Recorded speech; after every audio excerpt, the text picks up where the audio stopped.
Well لک یا عمر ان لم یغفر لک ربک، عمر تو برباد ہو گیا اگر تیرے رب نے تجھے معاف نہ کیا، اے عمر تو ہلاک ہو گیا اگر تیرے رب نے تجھے معاف نہ کیا۔ حضرت عبداللہ ابن عباس نے کہا اماں جان آپ کیوں رو رہی ہیں؟ اللہ کی قسم آپ کے اور نبی کی ملاقات میں بس اتنی ہی دیر ہے کہ آپ کا سانس نکلے اور آپ اللہ کے محبوب سے جا کے مل جائیں۔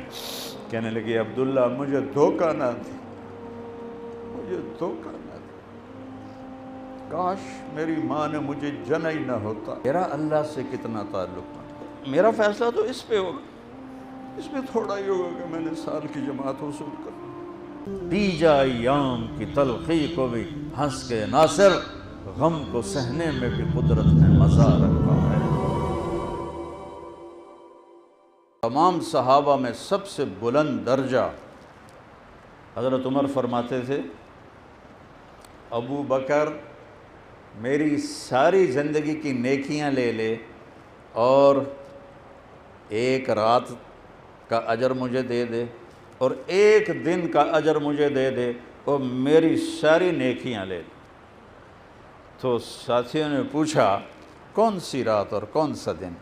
کہ جب آپ مکہ سے نکلے ہجرت کرنے اور غار ثور میں چھپنا تھا تو ابو بکر ساتھ تھے، کبھی آگے چلتے کبھی پیچھے چلتے۔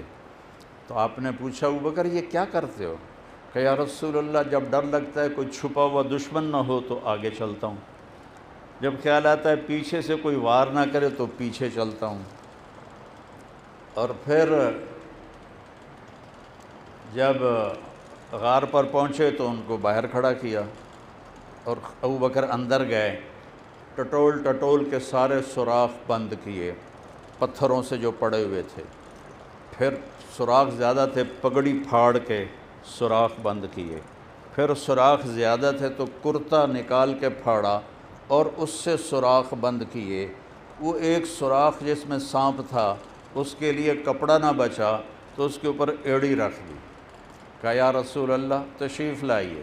جب تھوڑا سا سویرا ہوا اور صبح کی روشنی ہوئی تو آپ نے دیکھا ابو بکر کی نہ پگڑی نہ کرتا۔ آپ نے کہا ابو بکر تیرا کرتا، تیرا عمامہ، تیری پگڑی کدھر گئے؟ کہ یا رسول اللہ یہ سارے سوراخ تھے، مجھے ڈر لگا کہ اس میں کوئی چیز آپ کو نقصان نہ پہنچائے تو میں نے بند کر دیا۔ تو اب میرے نبی کی آنکھوں میں آنسو آ گئے کہ اے اللہ ہاتھ اٹھا دیے، میں ابو بکر سے راضی ہوں، تو بھی اس سے راضی ہو جا اور جنت میں اسے میرا ساتھی بنا دے۔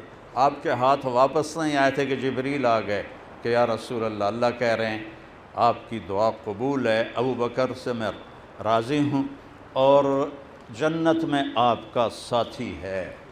وہ ابو بکر کہہ رہے ہیں کاش میری ماں نے مجھے جنا ہی نہ ہوتا۔ ایک ہمارے مجذوب سے ساتھی تھے، فوت ہو گئے، وہ کہتے تھے جنت تو اس راستے کی گری پڑی چیز ہے۔ یا اللہ میری توبہ، جنت تو ہر قسم کے لوگ چلتے ہیں، کوئی سارے کوئی عالم تھوڑا ہوتے ہیں یا صحبت یافتہ تھوڑا ہی ہوتے ہیں، جنت تو اس راستے کی گری پڑی چیز ہے۔ اور یہ ابو بکر کہہ رہا ہے میری ماں نے مجھے جنا نہ ہوتا۔ عمر رضی اللہ عنہ کے زمانے میں فتوحات کے دروازے کھل گئے تو صحابہ نے مشورہ کیا۔ کون صحابہ؟ عثمان، علی، عبد الرحمن بن عوف، سعد بن ابی وقاص، سعید بن زید، ابو عبیدہ بن جراح، یہ 6 جو زندہ تھے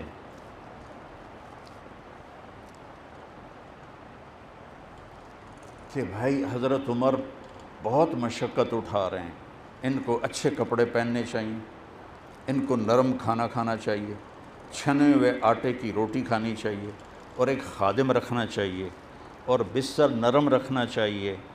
یہ تو اب بڑی مشقت اٹھا رہے ہیں جبکہ سب کچھ آ چکا ہے۔ کسریٰ کے دربار سے قالین آیا تھا 1 ایکڑ کی لمبائی چوڑائی میں، 1 ایکڑ کی لمبائی چوڑائی میں، اس کو کاٹ کے تقسیم کیا گیا تو 1 گٹھ 1 لاکھ درہم کی فروخت ہوئی تھی، 1 گٹھ 1 لاکھ درہم کی۔ اور اس کا تخت تھا سونے کا جو 40 ہاتھ لمبا تھا اور 110 ہاتھ چوڑا تھا، اور اس میں 1,40,000 سونے چاندی کی کیلیں تھیں، اور 53 من اس پہ سونا لگا ہوا تھا۔ یہ مدینے میں آیا تو حضرت علی کہنے لگے مانے گا نہیں، تم زور لگا لو۔ کہنے لگے نہیں، ہم خود تھوڑا ہی جائیں گے، ہم بھیجیں گے حفصہ کو اور عائشہ کو، حفصہ اور عائشہ کو بھیجیں۔ ایک بیٹی ہے، ایک اللہ کے نبی کی محبوب ہے، ان کی ضرور سنیں گے۔ تو یہ دونوں آئیں، خصوصی گشت، اور حضرت عائشہ متکلم بنی، یا امیر المومنین آپ سے ایک بات کرنی۔ لیٹے ہوئے تھے، اٹھ کے بیٹھ گئے، کہو۔ کہا کہ اللہ کے رسول کے دور میں دنیا آئی کوئی نہیں، تو زندگی ویسی مجاہدوں والی تھی۔ پھر میرے باپ کا دور آیا تو فتوحات کا دروازہ نہیں کھلا، تو زندگی مشقت والی تھی۔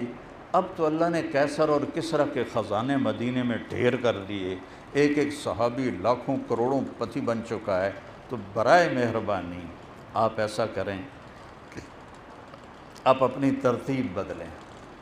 آپ حضرت عمر کی جو روٹی کھاتے تھے اسے کوئی چبا نہیں سکتا تھا، جو روٹی وہ اتنی سخت ہوتی تھی چبائی نہیں جاتی تھی۔ آپ ایسا کریں، کھانا اچھا کھائیں۔ پھر ملکوں کے وفد آتے ہیں، یا آپ کے عجیب سے کپڑے ہوتے ہیں، آپ کپڑے اچھے پہنیں۔ پھر آپ کو غلام کی ضرورت ہے، اب آپ کی عمر آگے چلی گئی، آپ کوئی خادم رکھیں۔ پھر آپ کو